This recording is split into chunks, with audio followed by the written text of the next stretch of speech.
Good morning, everybody. My name is Dr. Craig Thompson. I'm the CEO of the ICE, and it's a real pleasure to welcome you to this next in our series of webinars from the ICE.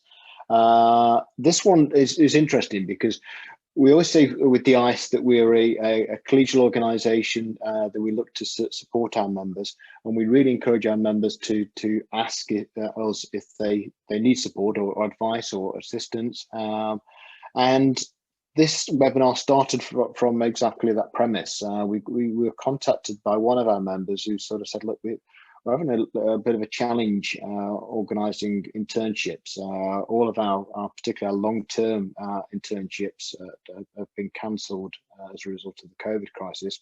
Are you able to ask amongst the network how other institutions are dealing with this? So Jane reached out to our members and posed that question or asked for that assistance, and we were delighted with the response we received from the network. People saying, "Yeah, look, we're doing this, and look, we're doing that, and I'd love to share this with the network." And we were, in fact, we were overwhelmed with the response, and what we wanted to do was present this in a way that optimized, if you like, the benefit for the network as a whole. So we wanted to allow as many people to engage with this debate and benefit from the discussion and the shared knowledge as possible. So we decided to make it a webinar. It had not been scheduled as such, but we decided to make it into a webinar.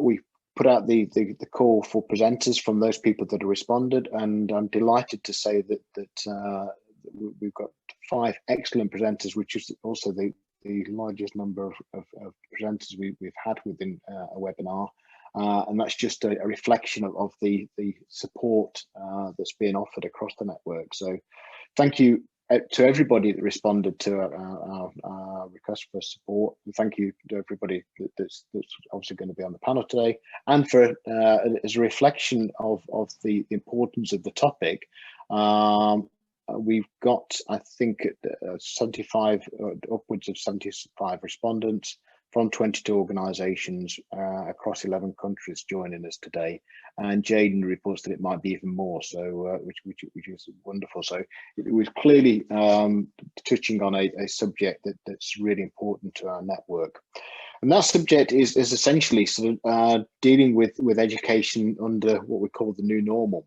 So as we gradually, very gradually, emerge from the COVID crisis, and I know the situation is different in different countries across the world, but as we sort of emerge, how are we dealing with the COVID crisis? How are we dealing with things like internships, but also with delivery and with assessment? And so this webinar, through the 5 presenters, will look at just how we're dealing with some of the challenges as we with delivery as we emerge from COVID. And we've got, as I say, 5 presenters today. I won't name them all now. We'll just I'll just introduce each one in turn as we go through them. We've obviously sort of tried to mix up the national representation and sort of the gender representation in the order of our presenters. I'll introduce each one in turn as we go through, and we'll also deal with a couple of questions following each presenter. So if people listening have got specific questions for that presenter, please use the chat function to pose your question, and then I'll try and pose those questions following the talk, and then we'll move on. Each presenter's got about 10 minutes, then we'll spend 2 or 3 minutes on questions, and then we'll move on, and that should take us through the 90 minutes that we've got available to us today. Okay, so without further ado, I'd like to introduce our first presenter, who is Violetta, Ms. Violetta Salonen, who's a senior lecturer in experience management and design at Haaga-Helia University of Applied Sciences in Finland. And particular thanks to Violetta, because she's not only originally from Finland, but she's now on holiday in Montenegro, and she's joining us from that holiday location. So thanks for eating into your holiday for us, Violetta, and over to you. Thank you so much, Craig, for a kind introduction. Well, I didn't want to skip this, to be honest with you, even though it's a little hard from holiday modes to get into the working mode. But I'm kind of glad to share this kind of practices that we've had in Haga Helia, or that we've now developed some of the practices and supports for our students in the past year. And I have this little presentation. I'm sure you can see it now. I'm pretty sure it's fine. So I've divided this, and I'll go briefly through each parts of the teaching, learning, and then the projects that we actually have in the entire house of Haga Helia, having 5 different campuses and quite a lot of students on each campus. It was really important to start one of the projects. So this last quadrant here, it's actually the current project that is ongoing. But what we've tried to do is keep the cohesiveness around all of these. I think, like the most of you, last year when the pandemic started, we actually had to go online pretty much in a few days and put everything online. So at the beginning, I found this, as somebody who teaches actively all the time and does projects and so on, that students found this dimension quite interesting. They liked the fact that they could be at home, they could keep the cameras on and so forth. But then after a while, this turned out to be very, very heavy for them. And it turned out to be that people didn't want to put cameras on, they didn't want to put the microphones on, they didn't want to talk and so forth. So we had to actually, from our side, start thinking a little bit more creatively and start establishing some kind of practices.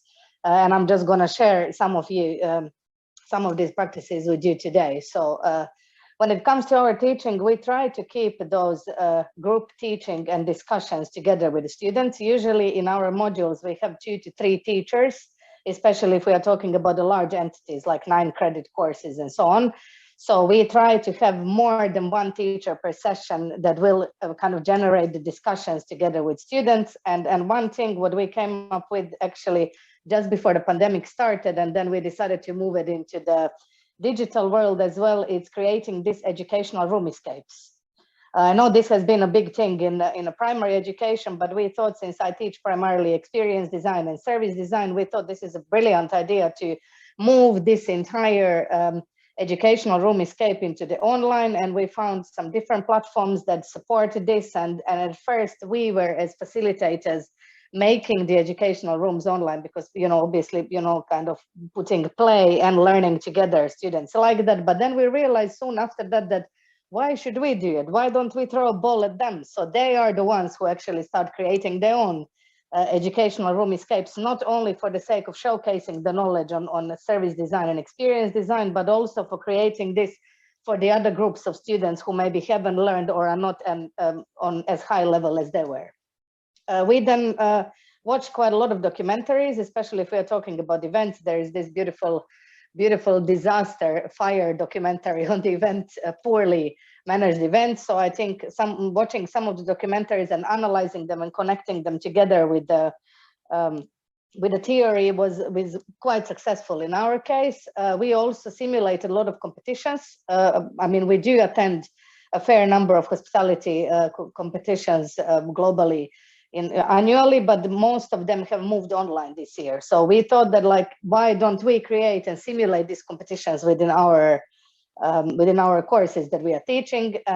Mainly debates we created, also not just within one course, but we kind of expanded it throughout 2-3 different years. So students from different years and different courses were competing among each other. Then we found quite a lot of real life projects. I put just as an example here one zoo project that was in the central Finland, where they asked us actually to create memorable customer experience. So there was this dimension of real life industry work. So they were able to apply the theory in the practice. We invited also a really large amount of industry speakers, and we had some virtual tours. As you know, some of the companies and hotels especially have this already established for showcasing of the properties on the internet, but few of them were really happy to help us actually walk with the phone around their premises, explain what are the things, the way they do them and so forth. And I think this brought in a little bit different dimension to the students, and they were really interested themselves to ask the questions and maybe to ask for possibilities of internships or helping out and so forth.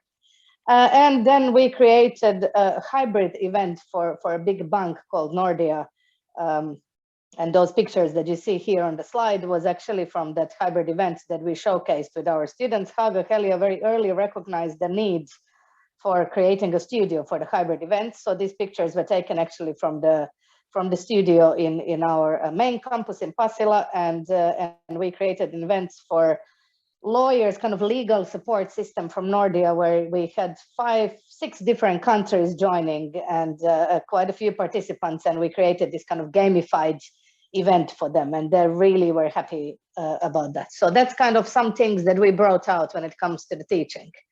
Then when it comes to the learning, we realized also, I think in the autumn, we started kind of thinking that how could we actually give more supports to the students, especially those who don't feel confident, or those that are maybe a bit more introverted, don't feel kind of confident in learning and so on. So we decided to give them a sparring person, so we can try to pair 2 people at the beginning of the course. One time we did so that we kind of gave them the pair ourselves, but then after that we let them choose, so they could either have a pair or that could be a trio, so it was up to them really. But they would always bounce ideas off each other, they would study together, they would support each other, and we realized that this is something that works pretty well. Then also within the courses that I teach, we always had the individual activity, we had pair activity, and we had group activities.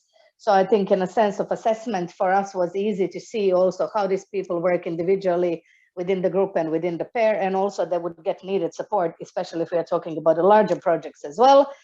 And then applying the theory that we teach them in class through those real life projects, like I mentioned, this zoo project on the previous slide, or this Nordia event that we created. Then we went a little bit further from there. So we were thinking, instead of testing just their knowledge through the quizzes like Kahoot and stuff, which is something that we've been doing for years already, why don't we ask them to make the quizzes for another peers, even from the different classes? So this forces them really to kind of dig into the theory and think about creating the questions. So classes would make quizzes for each other, obviously on the same topics of experience design or service design that we were studying. So they found this really fun to do. They were creating debates. And then, like I said in the previous slide, that why would we just design room escapes for them? So we asked them to design room escapes for each other. And quite a lot of learning happened in there on multiple levels. First of all, on storytelling levels, so creating the stories, then on applying the theory into the setting of gamification, and then really running the entire game and fully online. So of course there were a lot of challenges, and we ran a lot of prototypes and so forth, but I think the learning curve was quite large in this part.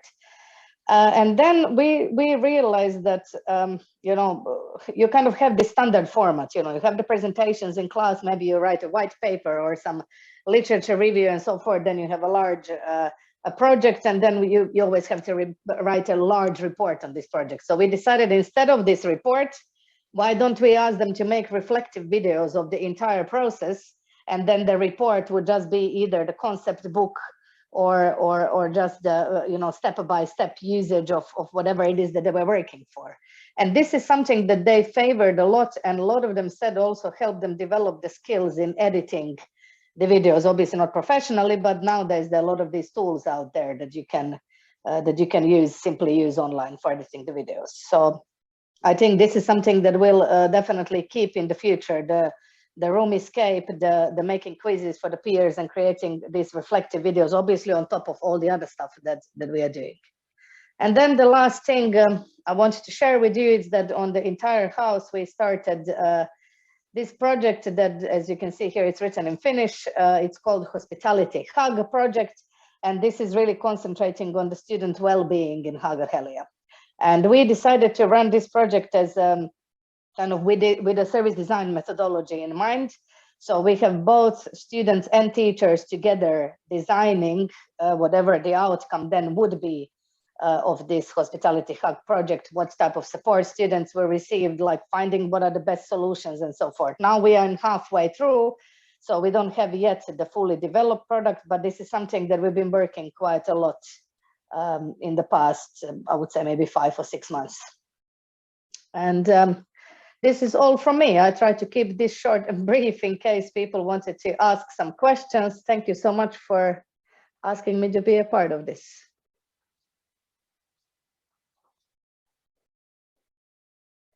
You are muted, so I can't hear. Okay, yeah. So, we just had a meeting and we did exactly the same thing. One of the guys in the meeting was, and we're all going, yeah, probably a great point, but we can't hear you. Thanks for that, Bill. I really appreciate that. For the uninitiated, can you just describe what a room escape is? What actually is a room escape is actually one of those kind of entertainment experiences that has been maybe in the past 10 or 15 years really sort of hyped in not just our industry, literally where you walk into the room with 4 to 6 people and you have different kind of puzzles, you have different kind of things that you need to solve in order to get out of the room. So usually this is just a game that you play. Okay, you can play this on your computer. You can also play this as an app, but in the past 10 or maybe even 12 years, it's been really growing in our industry that you have a physical rooms where people go in with a different kind of themes. So you would have a spy team, you would have I don't know, some crime teams, you would have a future teams and so forth. And then we were thinking, why wouldn't we add a layer of gamification to something that we are trying to teach these students? So we were teaching them service design in this case.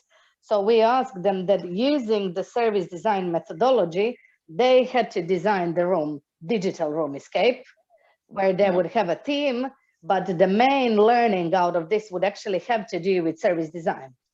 So you will have to go through, let's say, empathizing phase, then you will have to go through generating phase, filtering phase, you would have to prototype something at the end. And if you solve this, then you get out of the room as a winner. So classes where first we designed as teachers this for students, and then they try to model this, and they were designing for each other. And I think that they really loved this. And something that we realized is that learning happened without them realizing. Yeah. Because they were so much into wanting to share with others. Oh, I'm gonna make this great puzzle for you. I'm gonna, and so forth. So it was really something that we'll definitely keep in the future also. That's fantastic. It's great. I mean, and I love the way you described that. It not only coming up with a good idea in terms of the room escape and you know, putting that to use in terms of learning, but then taking that a step further by saying, well, why would we design this? Let the students design it and they learn through the process. And yet, you know, I've seen that it takes a long time to design this. So we realized that okay, we really don't have time to do it for each course that we are preparing. So. Yeah, but I mean that's often the case when you kind of, in a sense, trust your students, empower your students to produce the materials. You find that actually they've got more skills and more knowledge than you ever imagined that they would have, and probably they're doing a better job than you could have done because they just got the time to do it and the enthusiasm to do it, and the sharp knowledge. You know, I know another institution that does that with training videos. They were designing sort of a lot of training videos for use in the kitchens, for example. And they're doing a lot of sort of said, we've got to do all these videos now because we've got to teach our students online.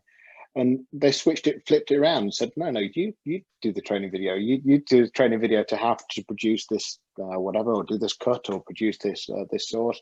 You do it, and then you send it to us. And of course, they learn a lot more from producing the videos themselves than they would from just watching it, and it took the pressure off the teaching team. So no, fantastic stuff, Violetta. I really like that. That's great. You. And you mentioned the fire documentary. Would you be willing to share the link on that? Because obviously that's I can share the link. It's basically how not to organize an event kind of documentary. So I found this few years back on Netflix just by browsing Netflix myself, and then I realized this is really good for students to watch and maybe compare with the theory that we try to teach them. But I can put a link here. Fantastic. That's brilliant. Wonderful. Well, brilliant. We've not got any other questions come in just yet, but we've certainly got very positive comments about your presentation. Thank you for the wonderful, thought-provoking presentation. So we'll take our second speaker, and then if we've got time at the end, Violetta, we might come back if we've got questions come in. But thanks so much. No problem. Thank you so much. Okay. Thanks. Okay, and our next speaker is according to my list, is Ate Grado, who's the Dean of the College of Tourism and Hospitality Management at the University of Santo Tomas. So we're going into the Southern Hemisphere to the University of Santo Tomas in the Philippines. So Dr. Ati, are you there? Hi, good afternoon from the Good Philippines. afternoon. So I'm going to share the internship program, our experiences for the internship program. And this is very interesting for us because in the Philippines, we have the so-called virtual internship, of course, because of this pandemic. That's why I hope I could beat the 10 minutes given to me. I could share our experiences and our plans because we had already one academic year that's from August 2020 to December 2020. Then the second term was from January 2021 to May 2021. We're going to open again by August. So, well, just to give you a background with the Philippines briefly, so our higher educational institutions are regulated by CHED. So we call it the Commission on Higher Education, which told us on the onset of pandemic that we are given the flexibility to introduce the internship program that we could have. We were given the alternatives to guide HEIs or the colleges and the universities in the development of alternative action for our practicum program. And of course, students should be able to select the option most suitable for their situation. So this is our guideline being given by the regulatory arm of the government. So the CHED told us or mandated that we could have academic endeavors that would talk about academic coursework, desk analysis, industry capstone program.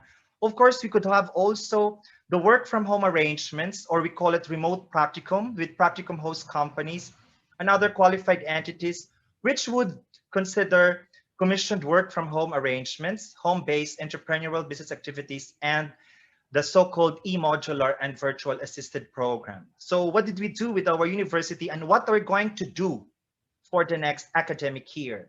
So we have two programs and those are BS Tourism program and per program we have two majors. So for BS Tourism program, we have major in travel operation and service management, major in leisure and recreation management. And for our BS Hospitality Management program, we have the major in culinary entrepreneurship and major in hospitality leadership. Now, why did they mention those things? Because during the first academic year, at the onset of this pandemic, we only had, because of the government program of 12 years of basic education in the Philippines, we only had last year 45 tourism students who had their virtual practicum and 45 students of hospitality management who had their practicum. And this was, as I mentioned, was from August 2020 to May 2021. However, come August 2021, that is short of 2 months from now, we are going to we need to deploy 360 students. And this is a very big challenge for us. And come second term, that is from January 2022 to May 2022, we need to deploy 315 interns. So what are we going to do with this big number? So the first thing that we did, which we're going to apply this by next academic year, we made sure that all our academic staff, our professors will be distributed, the resident academic staff will be distributed to all the classes so that they could be with our students who are going to do their practicum. So the students are waiting for their industry, if ever we don't have industry partners yet. So at least there are professors who will be with them, not just one professor, but at least 3 professors to be with them. This is for the tourism program. And we have, of course, for our hospitality management program. So that's the first one. So we distributed our academic staff to all our seniors who are doing their internship. And hopefully they could mentor our students. Then we came up with different plans as we are going to do this academic year because we're looking into 360 students, 360 interns. So our challenge, we challenge ourselves that we need to provide more options. If we have so many options for the students, then our students will have a better chance of learning virtually, not face-to-face. So our plan A, aside from distributing or populating our academic staff to our seniors or the interns, we have plan A, the entrepreneurial internship, virtual. And plan B, we have the virtual internship with industry partner. And plan C is internship with virtual training provider. And for the first one, this is what we're going to do. And this is what are the things needed for us to have the plan A. So the first is we need to have the entrepreneurial internship program. And we need to know the facilitators' qualifications and industry background, because they're the ones who are going to talk with the industry partners. And of course, we need to have industry partnership, because the industry partners will give us or provide us with the mentors and entrepreneurs. And for us to have a good partnership, of course, we need to have a memorandum of agreement, several memoranda for all our industry partners. And a very important thing to be given to our industry partner is a training plan. So we are ready. We should be ready with the training plans in the event that an industry partner is interested to partner with us. And of course, very important, we need to have good feedback, assessment, and evaluation. Now, how are we going to do with the plan A? So the first one that we are doing, actually, we are still doing it until now. We hope to do it until mid-July, because they need to start by August. So we had the Academe online networking. So we've been doing that since January. And with the online networking, we could have the Academe industry meeting. So after the networking, we're going to invite them for a virtual meeting. Then when we do the meeting with them, we are going to present them a draft of the memorandum of agreement, or even a memorandum of understanding. And of course, we're going to present our training plan. Then after that, actually, we can do this simultaneously. We are now doing our student preliminary interview and selection so that we could do the proper matching. Then the moment we're done with the student interview and selection, we will now be ready with the student industry interview and placement to our industry partners. And on the part of our industry partner, they will now be giving our student trainees the student training offsite orientation, and they're going to have their internship proper, and after which they're going to have their assessment and evaluation. And on our part, the moment they're done with the virtual practicum, we're going to do the debriefing. Now, this is very interesting because yes, we have plans, we have 3 plans, but still on a plan A, we have several options for our students, for our interns. So our students or interns who will be choosing plan A, which is virtual entrepreneurial internship for 600 hours, they could go for 3 options.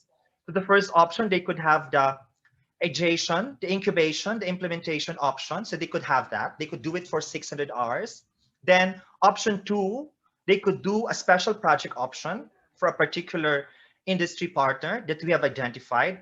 And option 3 would be a venture option. Everything or all the options will have feedback, assessment, and evaluation with partner entrepreneurs and mentors.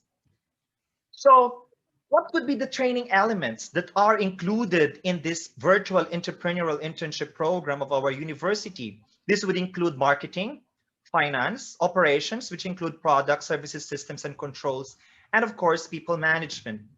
Now, just to give you a rundown very briefly. So for the culinary entrepreneurship majors, because, well, they've been in a virtual kitchen for almost, more than 1 year. So would like to present them several food business ideas like bakery products, catering, food truck, ice creams, fusion food, smoothies, kombucha, and everything. So desserts. So we're going to, actually, we have already met with several industry partners so that they could provide this virtual entrepreneurship program for our students.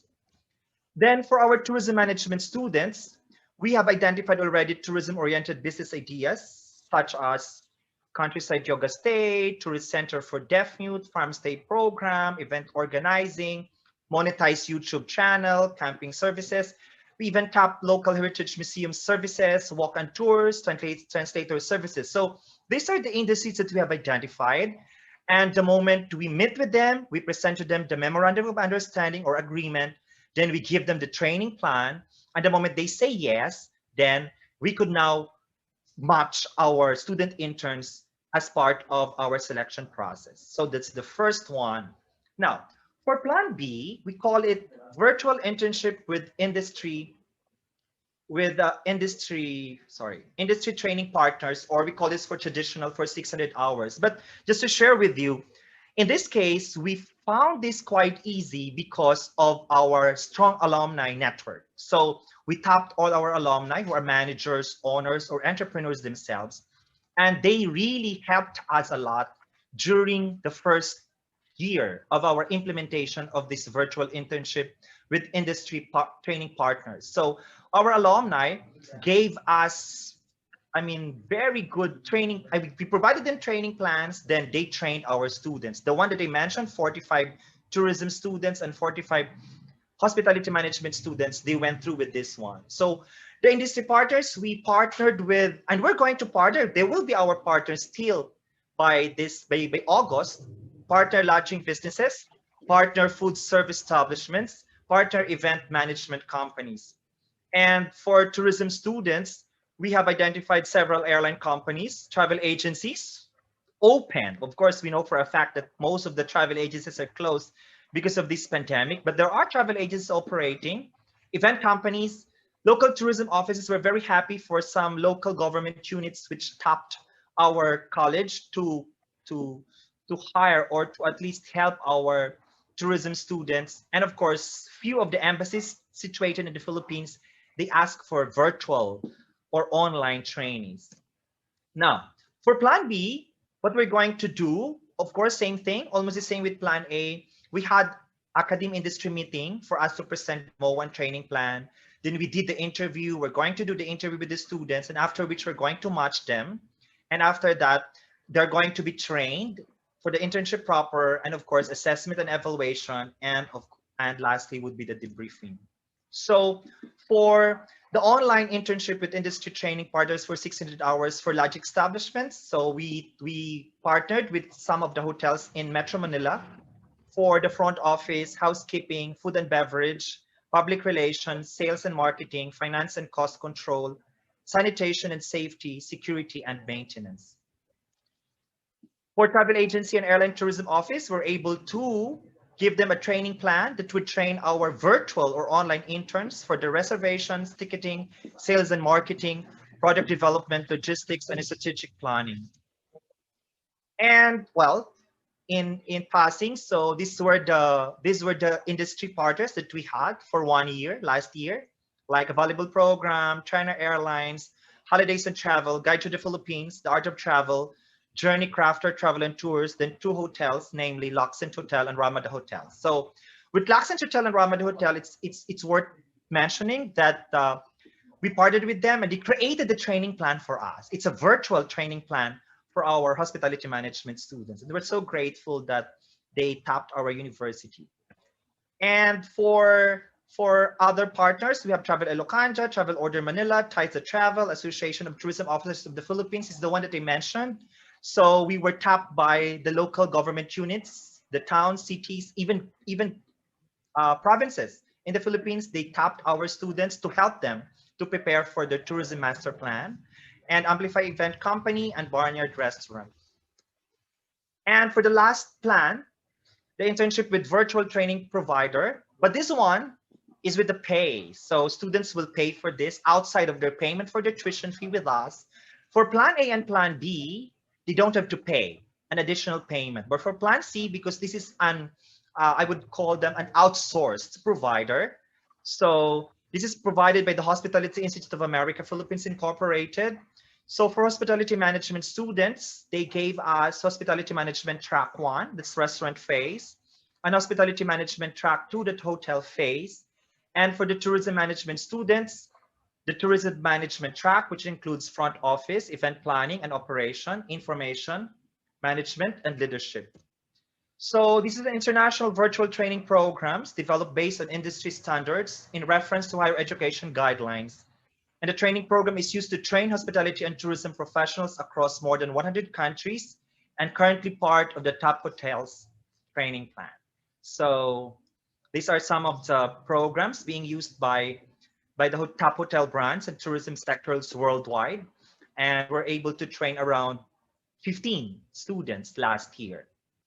With that, thank you. And I hope I'm able to share our virtual internship program. Thank you very much. Yes, thank you so much for that. I mean, what I took for that is How many students do you have in total on the programs, just to give the people an idea of the numbers of students you're providing for here? Well, for, as I said, mentioned, but that's for seniors. So, but you mean the total population? The total population, because I always yes, like the total population is around 2,100. Then that's the hospitality and tourism students, yeah? Yes, both. Yes, yes. And how many are provided with the internship programs that you just described? How many are dealing with them?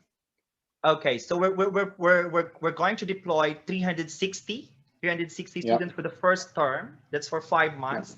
Then the next 5 months will be around 315 students. Wow, that's why it's a big challenge for us. Yeah, absolutely. Yeah.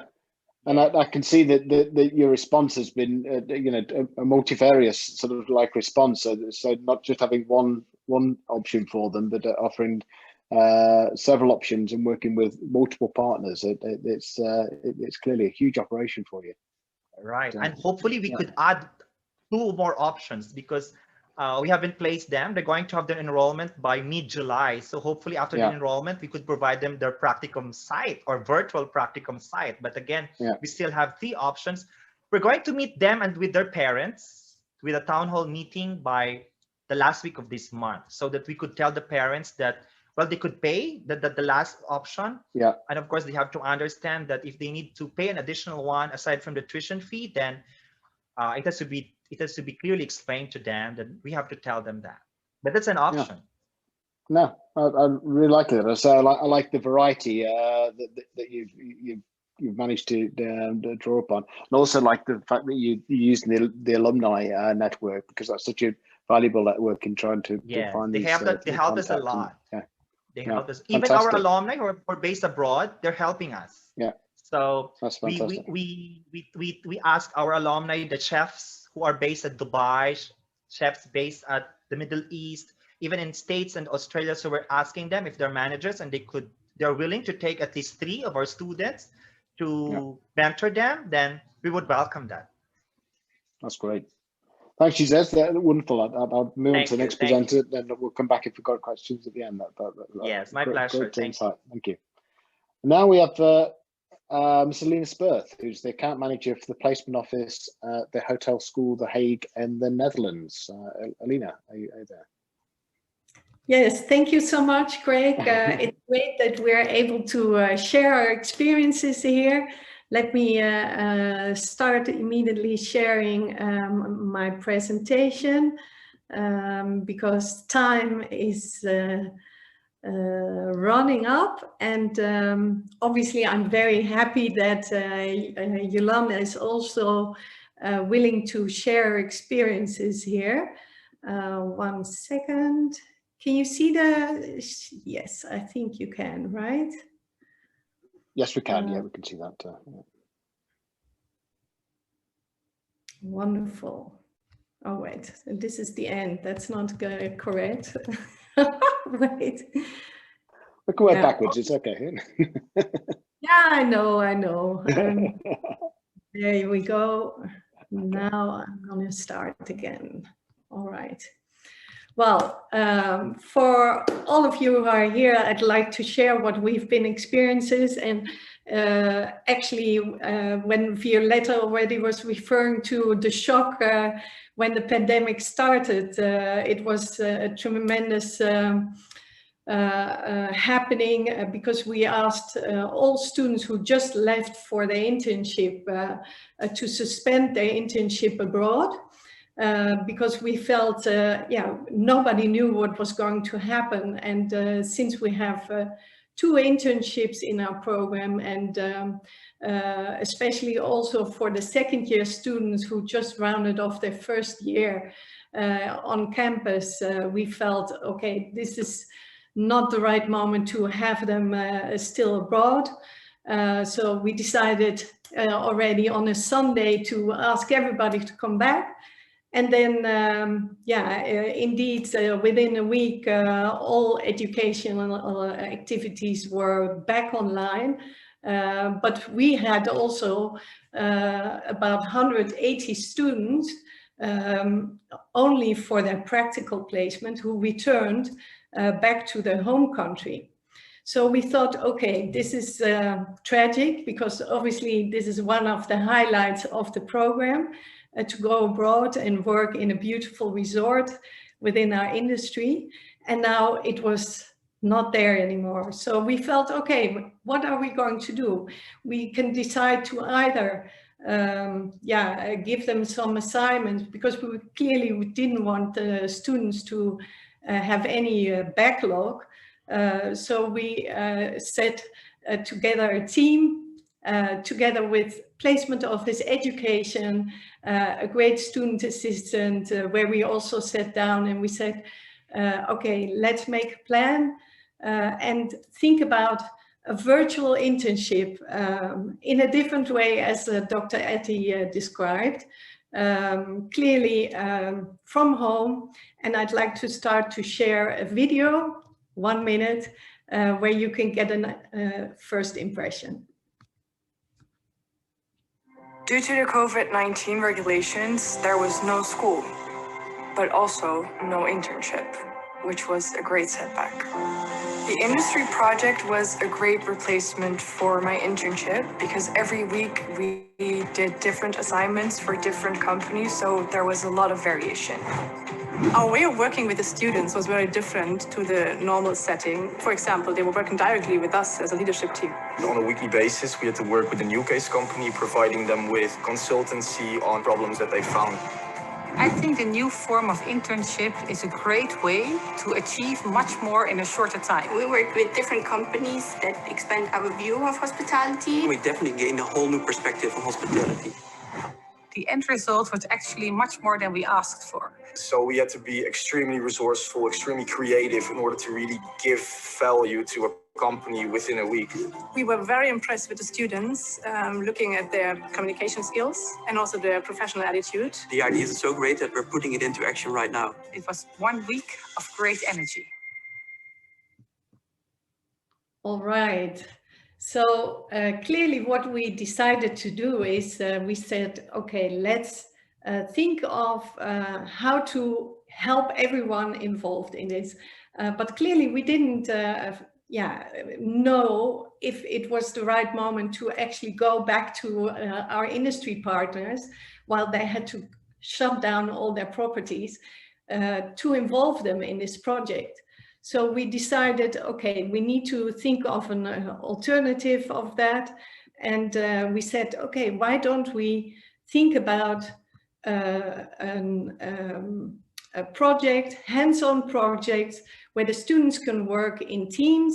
I'm sorry for the sheet, but I'm trying to move on in here. So I hope the sheet is now back. Yes.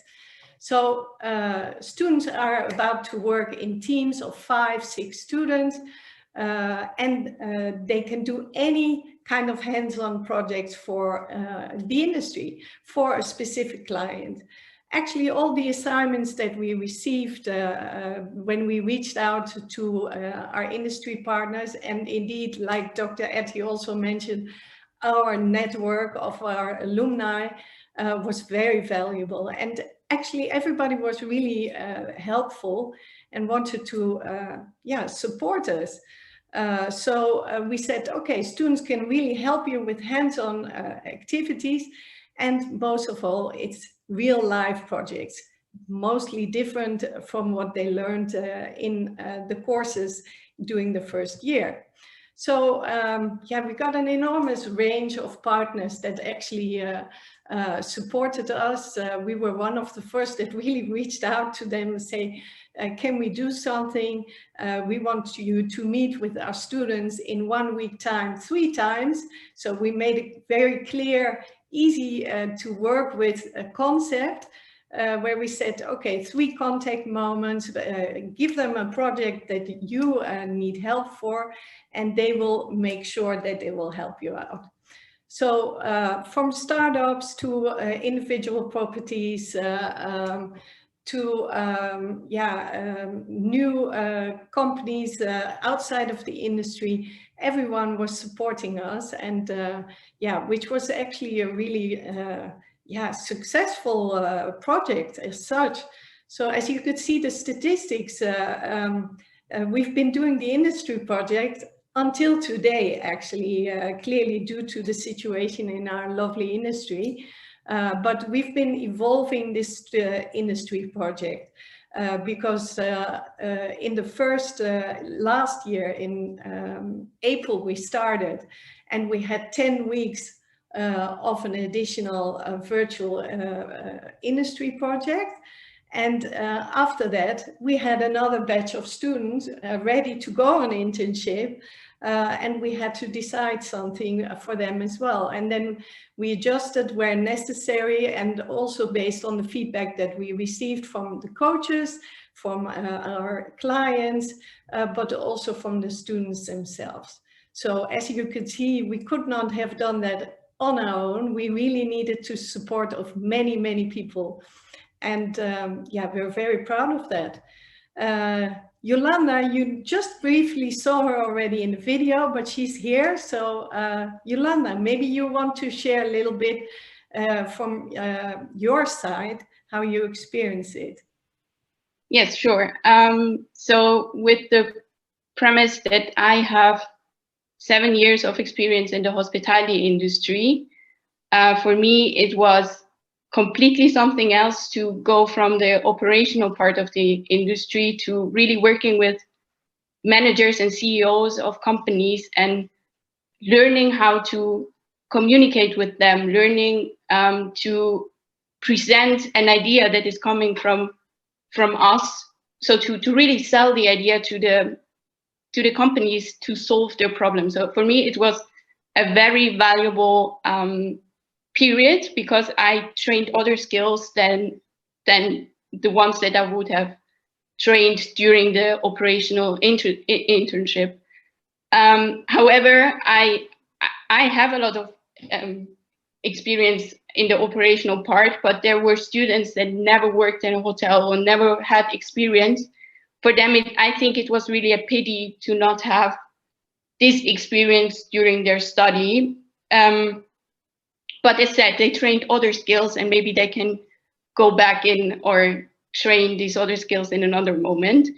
And on the other hand, I expand my network. So from the second year of my study, I expanded my network by having contacts with the CEO of Rosewood or with the manager, HR manager of Accor. So my network expanded so quickly, and that is really valuable for my next year where I have to find a management internship where I can rely back to the clients I worked with during the industry project.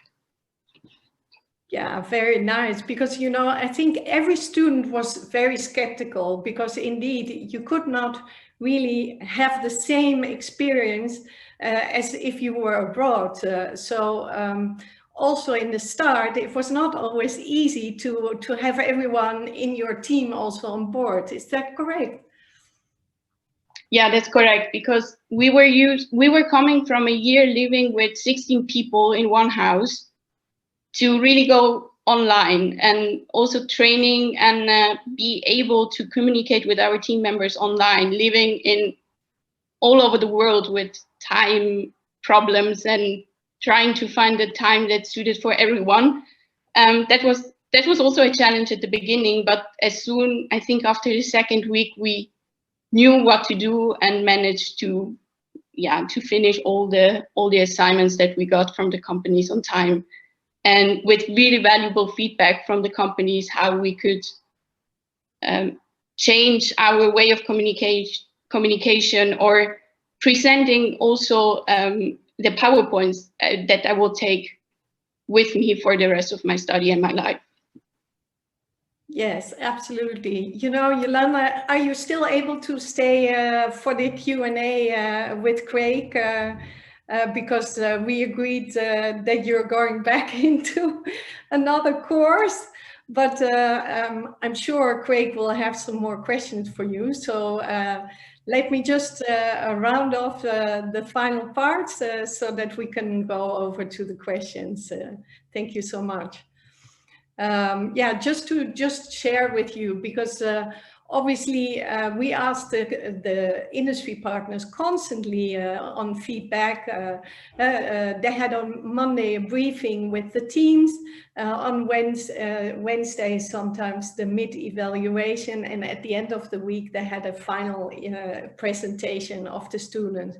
And these are just some real replies from the industry, how they loved working with our students, because you know, eventually, when we started last year, everybody that we talked with, they were so happy that there was something positive going on. And, you know, working online with students all over the globe, and working on the project also for executive managers in the industry, this was really valuable to work. So again, the whole dissemination of knowledge amongst everyone was so great. So we were really happy with that. And yeah, obviously I could talk for hours about this, but I won't. So Craig, maybe you have some questions for me. And for Yolanda. Yes, indeed. Yeah, okay. Well, thank you both. Jane mentioned it earlier, Yolanda, but you're the first student we've had participate in one of our webinars. So massive congratulations for doing that, and massive thanks for that. It's wonderful to have students involved with this. And thanks, Alina, for describing the way the Hagers approach this challenge. We've got one question that says, are you able to describe sort of some of the projects that you've worked on? So you mentioned the companies, but what sort of specifically were the projects? What actually were the students doing for the companies? Yes, would you like? Yeah, Yolanda, you I can go for one. The first project was for Penta Hotels. That's a hotel chain mainly based in Germany, and they wanted us to figure out a new concept for their F&B that was good for the regulations that were at March or June 2020 in Germany. So they provided us with certain specification that we had to put into the concept, and then we had, with research, with creativity, we had to come up with a new concept that they could implement during the Corona time. And on Friday we presented, and after a while we got the feedback that parts of our concept were integrated in the Penta Hotel company. So that was great to see that it was not just on paper, but it was really implemented in the day-to-day business. Another project, completely different, was for Accor, where we had to make research about different feedback moments or feedback methods that other companies in the world are doing, because they wanted to change their entire feedback moments in the whole Accor. So that was also valuable to see, to make research about other companies such as Facebook, Netflix, Tony Chocoloni, which is a Dutch chocolate company, how they're doing feedback, and then trying to sell these methods to Accor so that they can implement it in their feedback moments during the year. Fantastic. Great. That's wonderful. I mean, I think you given a feel of the types of projects, which is wonderful, Yolanda. Also, you made two, I think, really good points in the presentation there. That one is that students might be disappointed that they're not getting the experience they imagined, and also the reality is that they're not getting some of the practical skills that they imagined they would. But also the converse is they're getting a whole new range of skills that they wouldn't have otherwise developed. And I think that's life. It doesn't always go the way we expect it to, but providing we're benefiting and we're gaining something and maybe a whole new range of skills, then we have to be flexible. And I think that's again what this whole process teaches us, that is flexibility and nimbleness in our operations. So I think that's a wonderful example you you use there, and the fact that you said that you've increased your network and you've got contact and access to people that you never would have dreamt of getting in contact with. I think again that's the reality of our sort of online world. Absolutely, you get to meet people that you never would in person. So I think that's again a benefit from that we can present to students that they're going to get from this. Yeah. Fantastic. Got to move on because time is moving on, but if you can sort of just stay with us, then we might find time for questions at the end. But thanks, Lena. Thanks, Yolanda, for presenting the hotel skip aid perspective. And now we're going back south again into the southern hemisphere, and we've got Dr. Joy Sheila Barrero Era, who's the Dean of the Institute of Tourism and Hotel Management at Far Eastern University, also in the Philippines. Dr. Joy, are you there?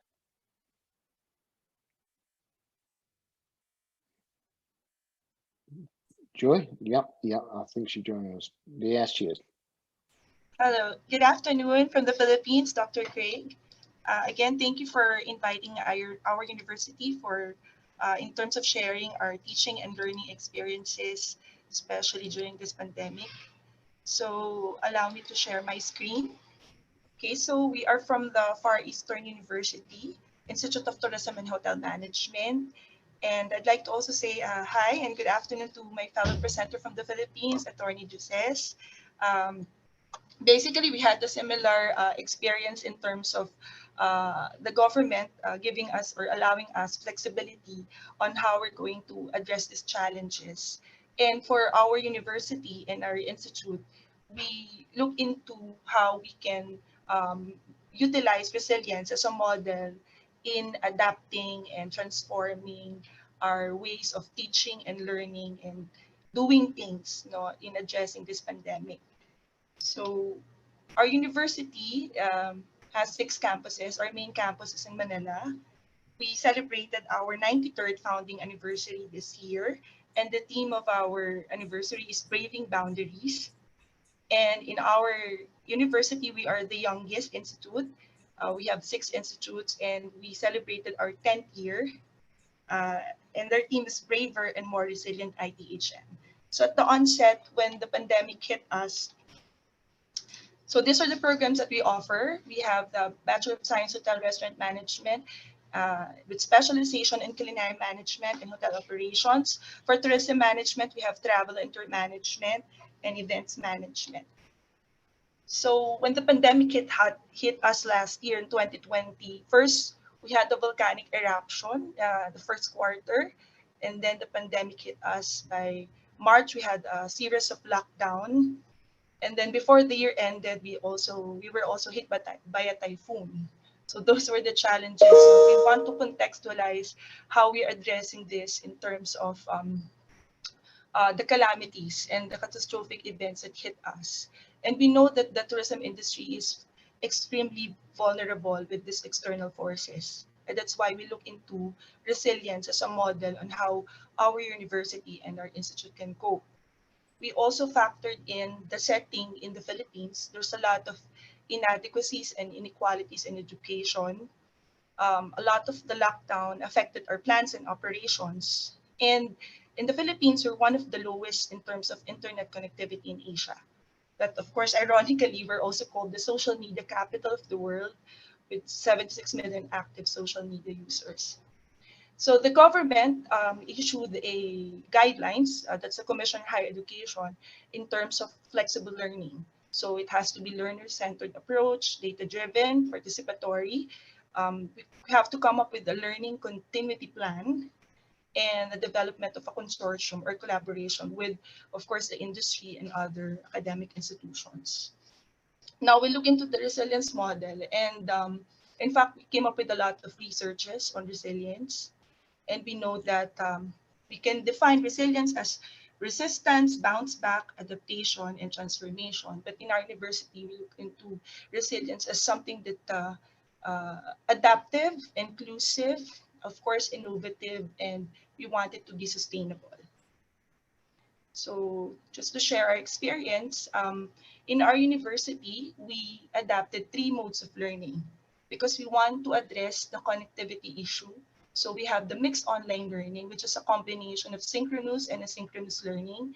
We have the AOL or asynchronous online learning, and we also develop a TAL or a total analog learning to address some of our students who are in the provinces and might have some problems with internet connectivity. So what we did was to have a complete course modules and manuals that we sent to our students. If it's analog, total analog, then this was sent to their homes through a USB, and then they can send it back to us.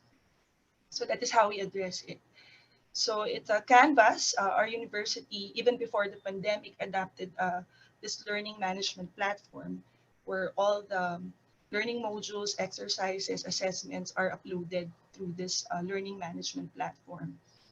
For our, because we have to continuously engage with the industry and a lot of our plans and operations were recalibrated, we intensified our engagement with the industry. So we have a lot of lecture series, certification programs where we invited a lot of our industry partners to engage with their students through a series of lectures. Then for research, we also have a lot of collaboration here in the Philippines and abroad, so that in fact we also had an increase in terms of our research publications for this year. We still continued with our community extension. As we said, when we talk about resilience, we said we have to look into our existing programs to calibrate, but of course we have to address that there is a need that apart from teaching and learning, we still need to engage with our community. So we continued with our community extension services. We partnered with our Bureau of Jail Management, our community partner, and then we conducted series of trainings about nutrition, um, uh, how to address their mental health, and some of the even the feeding program or even the greening of the community. So we continued with our community extension program. And for our business plans and research, so we still conducted online thesis defense, online defense or presentation of their business plans. For internship, we came up with an internship lecture series, and we developed this based on, we reviewed the core competencies of our program, and we look into specific topics that our students has to come up with an output at the end of each lecture. So we partnered with our industry partners, hotels, at the same time with our alumni, and they came up with several lecture series, total of 10 for each semester. And we also had to address our concern with regards to event management. So we had 13 sections of event classes last semester, and they came up with, creatively, they came up with several online events that were well attended by our students. For the future directions and internship, our existing program is we have the lecture series program, we have the virtual internship program, which we do the work from home for our students, and we have the advanced certification program where we partnered with Asia World Hospitality, Omni Aviation, and other of our partners to provide certifications to our students. But the one that we're developing for this school year is for to a continuation of their existing business plan. So this is also in line with the direction of the Commission in Higher Education to harness the entrepreneurial skills of our students. So that's part of our entrepreneurship, and also the research, which I think we can strengthen the collaboration with the industry.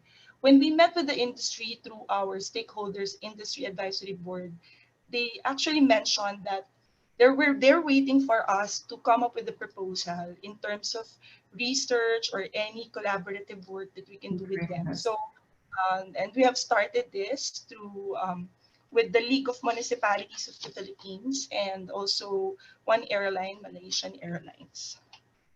Okay, so these are some of the lessons that we learned in terms of resilience in the context of education.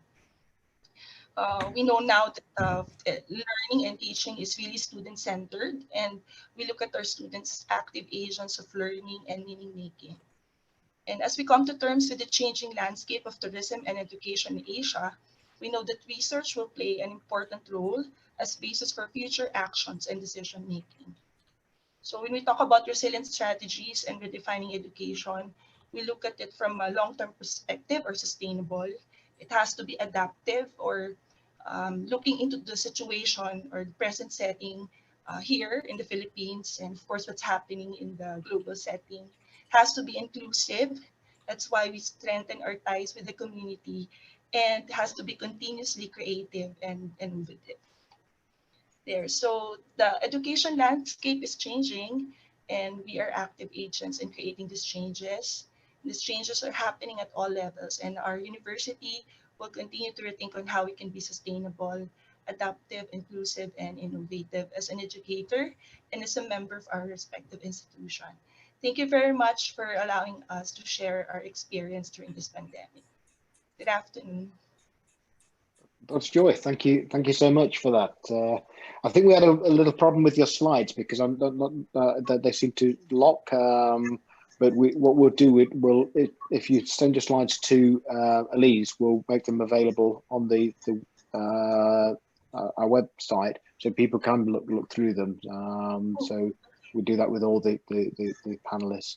But that's really interesting. And in terms of perseverance and dealing with challenges, I'm amazed for you to hear you say that not only do you got the COVID crisis to deal with, but that came on top of the volcano and also alongside the hurricane. I mean, it's like that's the typhoon. Yeah, that's testing resilience to a ridiculous degree. That's unbelievable. Yes. The challenges you face.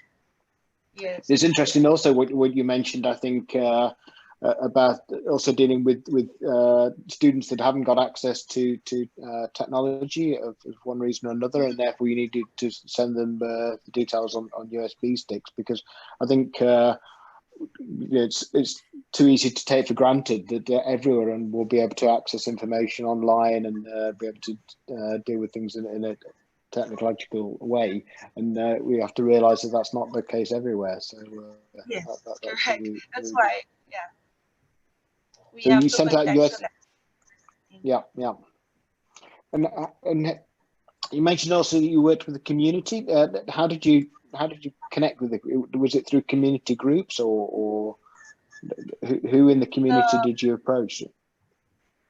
We have this Bureau of Jail Management, so the female prisoners in Manila. Yeah. So we have a partnership with them before the pandemic. We used to go there. Our faculty, I myself would visit they call it the BJMP, to conduct series of trainings to them. So for example, say cooking, demonstration, baking, so that we can teach them livelihood, because we know that in the future, we're hoping that they will re-enter into our society, and so we want them to be productive. And when the pandemic hit us, we had to look back into our plans and say that we can still continue conducting trainings online. And in fact, when we conducted this, we had to do this in our vernacular in Filipino, and then we shared some practical tips on nutrition, because we have faculty who are nutritionists, chefs, and right now we are into, we call it tocino making, food, like adding food preservatives into meat, and then how they can prepare this, and then they can also help with the families in the future. So that's what we're doing. And then we had this, what we call it, like a virtual tour. So we shared to them the different learnings and experiences of our faculty and even our students, because we look at community extension as something that is two-way. Of course, we help them, but in fact, we are actually learning from them. And we want to strengthen this because we know that it's especially hard. It's more difficult now that we're in this pandemic, and we want to continue our engagement with them online, even if it's online. And they're very appreciative of our programs. I think that's also a key sort of takeaway, key point, because in dealing with sort of challenges and crises, I think it's important to look beyond your perhaps your normal networks, because we all deal with industry and maybe our industry advisory board. There's a case of saying, well, who else can we interact with and who else can we reach out to? And I think the community groups and both sort of with the local community and perhaps the wider community is are groups perhaps we don't sometimes deal with, but are great contacts and a great sort of like sources of projects as well. So fantastic. Thank you for that, Joy. I've got to move on. We have one final speaker, and then I'll let. I keep saying that we'll come back for questions. I'm not sure we'll get time at the end, but let's see how we go. And I need to see the screen, if we can do that, Elise or Jane. We can go back to the original screen. Give me 2 seconds, sorry. Okay.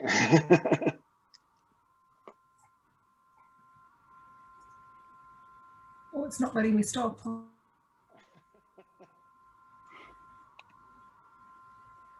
Sorry, there we go. Yeah, that's it. Thank you so much.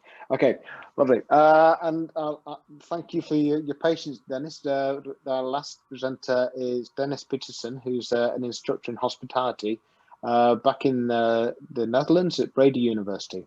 So over to you, Dennis. Thank you. Thank you very much, Greg. And I'm very happy to be here today and to be able to share my or our experiences from a practical point of view. Good morning from Breda, by the way, from the Netherlands. And this presentation is maybe a bit different than what the previous panelists shared with you already.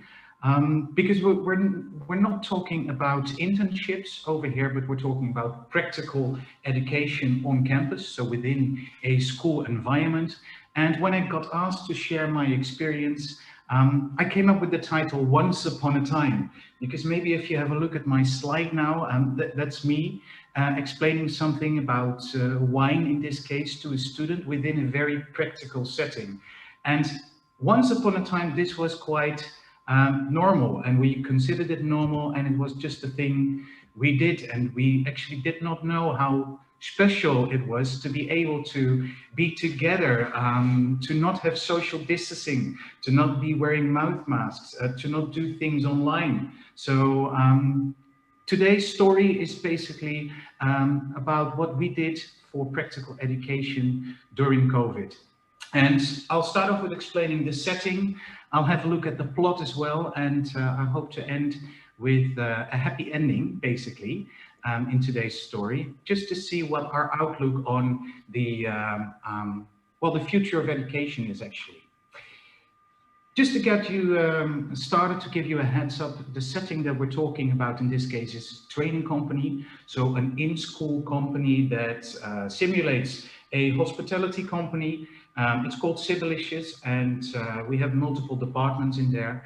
A reception desk, a few kitchens, a few restaurants, a catering setting, a bar, and conference outlet as well. So quite some of the things you would find within a real-life hospitality company as well.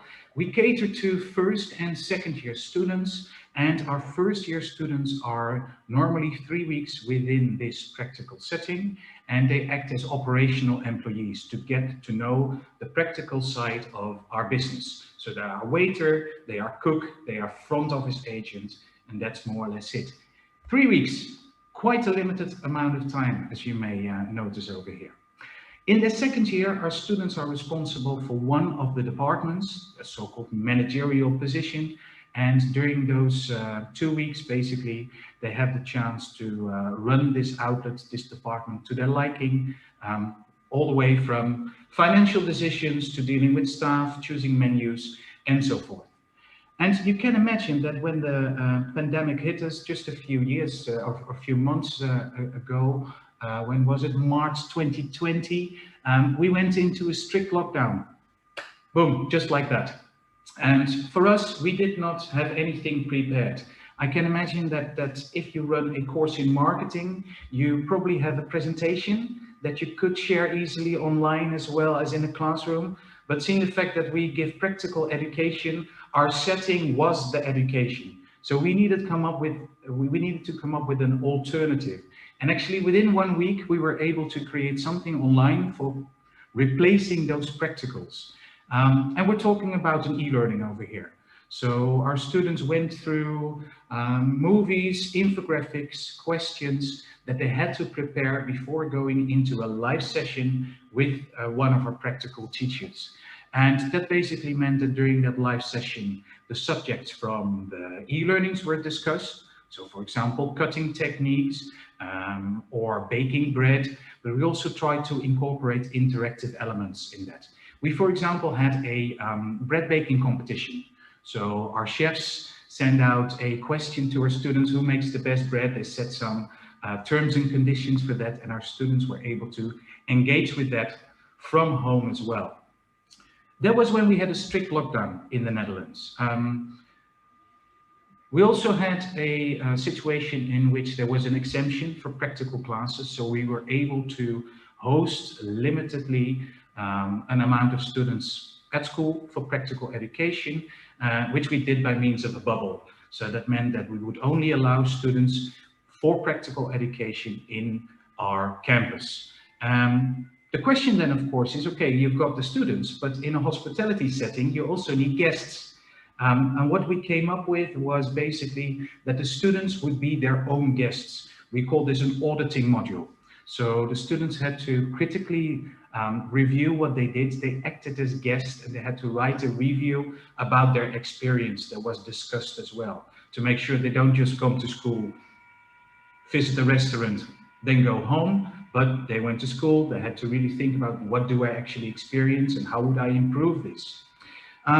Of course, that was not possible for all departments. We have a department for bar and conference, and this of course relies heavily on people getting together. That was of course not possible, so we turned this into a pressure cooker. A one-day online module in which we go through the necessary materials with the students, but we also give them assignments. And on the right-hand side, you see a result of such an assignment. We ask our students to create a bar special. So something they would like to serve within a bar environment, a food and a snack, create a flyer for this and post this online so they also can see each other's results. We've got a digital message board with around 300 flyers from our first year students. It's like a souvenir from this pressure cooker actually.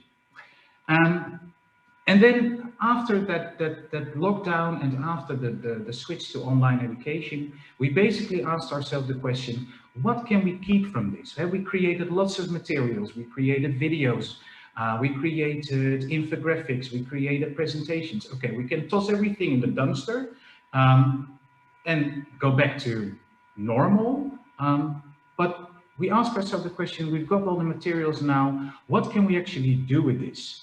And we turn this into e-learning modules. So our students have to prepare themselves now before they come to practical class. On the screen, you see an example of the banqueting module, the meetings and events module. Our students watch videos on what is expected from them. And afterwards, you see that on the right-hand side, via their phone or laptop or tablet, they have to answer questions and they have to give their input. They have to think critically themselves as well to make sure they are up and running for going into that department. We also created 360 degrees videos of our outlets. So basically what you see is what you get. Our students prepare this up front. They can browse around in our kitchens, in our reception desk, and already look at the equipment that is there, the equipment that they will be meeting later on in real life. So something that's really interesting for them to have a look at as well. And we also created some videos to welcome our students into practical education. Let me just share an example with you.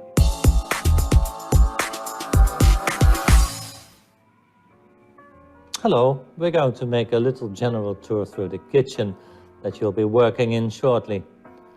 Working from left to right from the beginning till the end, we have a little freezer over here. That freezer is for our daily stocks, for ice cream and maybe other frozen items. There's a vacuum machine we're going to discuss later. Also our thermo blender and our KitchenAid, our machineries that we're going to discuss later on. Up here on the shelves, we have oil, vinegar, cooking wine, some other items that we use for our cheese platters, for example. Also, stock powders that we use to make our soups. Yeah, so again, basically what you see is what you get. This is our kitchen, the kitchen that the students will be doing their practical classes in with the practical teacher they will be meeting over there. So it's very inviting and welcoming for them as well. That's for year one, basically. In year two, our students, of course, take on more responsibility, but they still may want to refresh their knowledge from year one as well. So what we did for them is we created a Padlet, again, a digital message board that they can browse through and on their own terms, basically select the items they would still like to gain more knowledge about.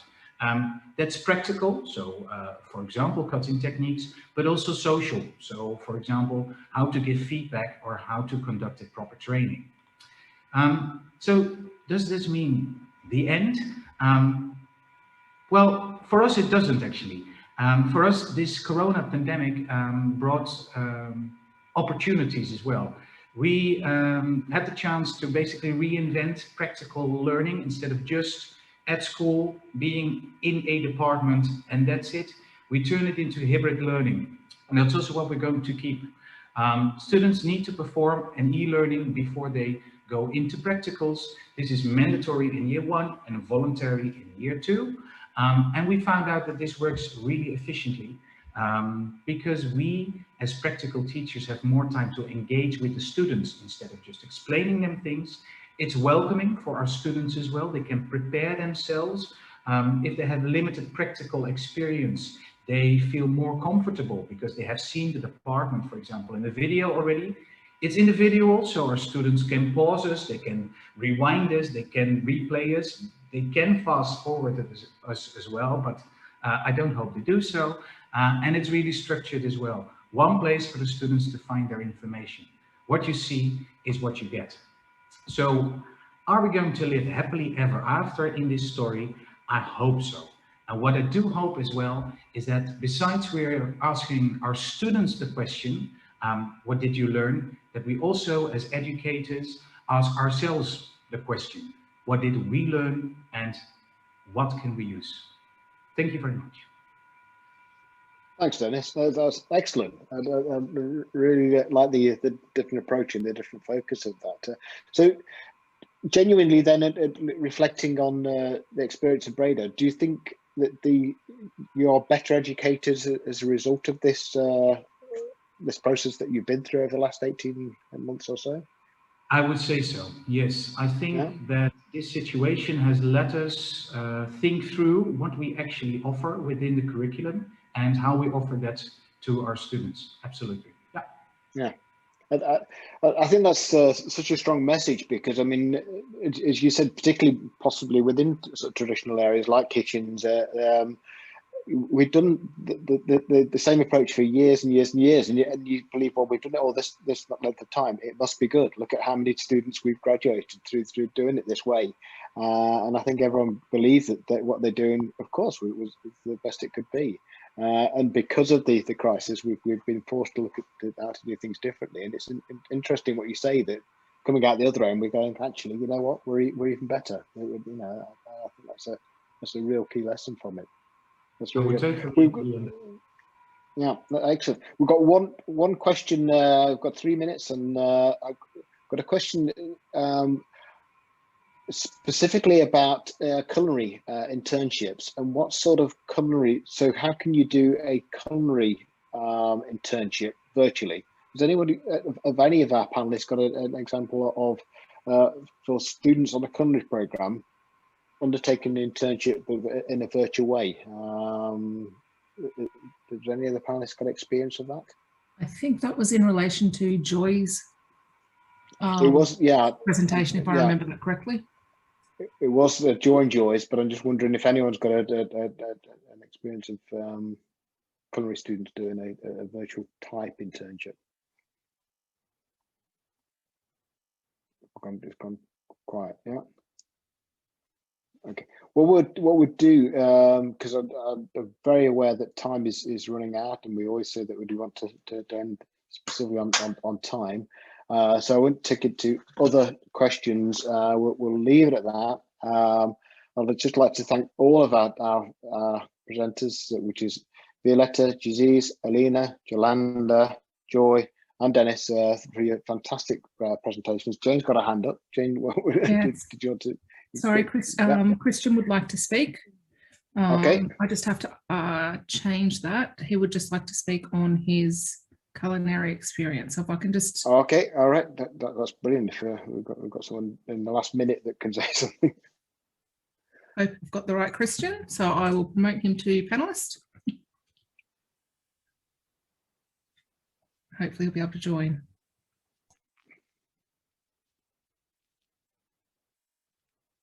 We're all waiting with bated breath for Christian now. The pressure's on you, Christian, when you do come in.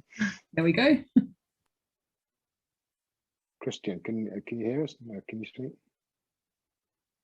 Still just on mute, Christian. There we go. Okay. Okay. Are we there? I not visible, but I can you hear me? Yeah, we can hear you, Christian. Yeah. Okay. Okay. I can get the mic working at the moment. I see how to unmute the mic here, how to make that visible. Okay, second with that, if I can press the button over here. Video. Hey, we've got you as well. The mic is working properly, Christian. The microphone. Outstanding, really great feedback and some helpful tips, and it's an amazing aside. And the question is how we did it. Basically, Jane, can you? Christian, sorry, Christian, your mic just isn't working properly. It's coming through quite broken.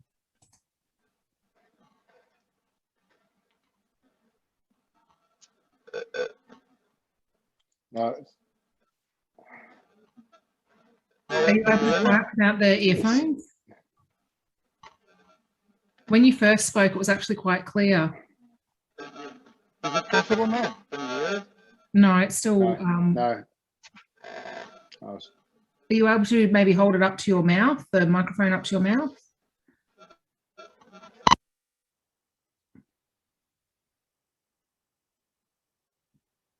No, it's muted. No. Oh, it's such a shame.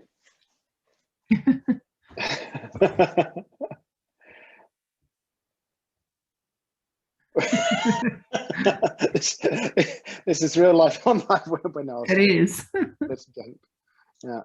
Yes, I had mentioned maybe remove the earpiece, but I'm not sure if that will work either. You may Hello? be in office. Will Hello. this work? Perfect. Yeah. Yes. Yes. Ah, Yeah. okay. Yes. Perfect. Here. Where we without with a team, eh? It doesn't exist in our job. It doesn't our way. Okay, how did we do it? Basically, I did in two folds. First of all, with the practicals, what I did is I made a recording at home during the lockdown. Had a GoPro standing in my private kitchen at home, in my personal kitchen at home.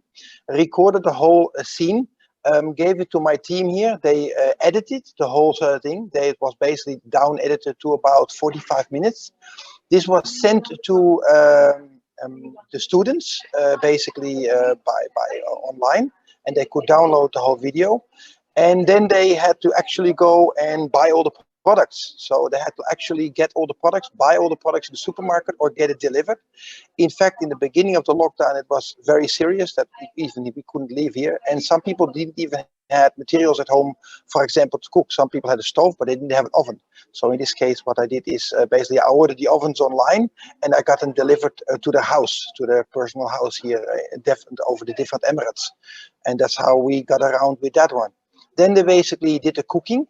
From A to Z, where it starts with, of course, the mise en place, then the preparation, execution, and then in the end, presentation.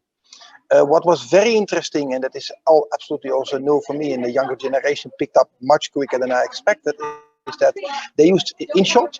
Basically, they used a mobile phone. They had a little camera stand. And they basically edited the whole scene themselves, and they edited it down to about a 5-minute video. And then they were presenting that in InShot, and they sending that to me, and based on that I could be able to do a grading. So basically how each dish was prepared, and it was from pastry until yeah, all the dishes like you mentioned already, bread baking, making a mousse, making a creme brulee, all the basic techniques how to learn that. I had another colleague with mine, and she did the same. She basically she recorded it at home, and then edited and give it back to the students. So this is what we did with regard to the practical lessons at home during the lockdown. On top of that, when we went to the internship, it's the second phase basically. We partner with many hotels here, and we have a very good connection with Hilton. And basically is what every student get assigned an executive chef from a different hotel, and they had to do an assignment at home, and it was lasting a week, where basically there were different cooking techniques involved from A to Z, and they had to prepare a complete dish. Again, were from the outlet, from the realistic outlet of the hotels, one of the restaurants they were running at the time. Mostly of those was closed. Preparation, next day discussing with the chef what menu they had made, discussing that with the chef, then the day after making the mise en place and filming everything for the next 2 days. Then again reviewing the video with the executive chef from the respective hotel. The executive chef is giving them the feedback again to the students, and some students were selected of what the dishes they made, and in fact they ended up in the restaurant on a new menu after basically the lockdown ended. So great motivation for the students, because at least see their own dish, what they have created at home, back in the restaurant in that particular hotel. So it was a really, yeah, that's super inspiring, and of course they were highly motivating. So this is how I get around it with my team. That's fantastic, Christian. That's brilliant. It's great that questions come up and then somebody says, "Yeah, we've done that." That's exactly what these webinars are. Yeah, I really appreciate your input there, ladies and gentlemen. Yeah, some great notes. Yeah, no, it's wonderful to hear. I was winding up, and then Christian came in, so I've already thanked all our presenters. I thank them again. I would like to thank all the people that attended. I really appreciate you finding the time to join the webinar today. Hopefully you found it as an enjoyable and informative as I have. I think we've answered loads of questions and provided a lot of insights. Everything will be available online on the ICE website, so all the presentations and a recording of the event. So if you want to catch up or share it with your colleagues, please refer to that. And just thank you all. Thank you all for your input and for showing what the ICE is all about. I really appreciate it.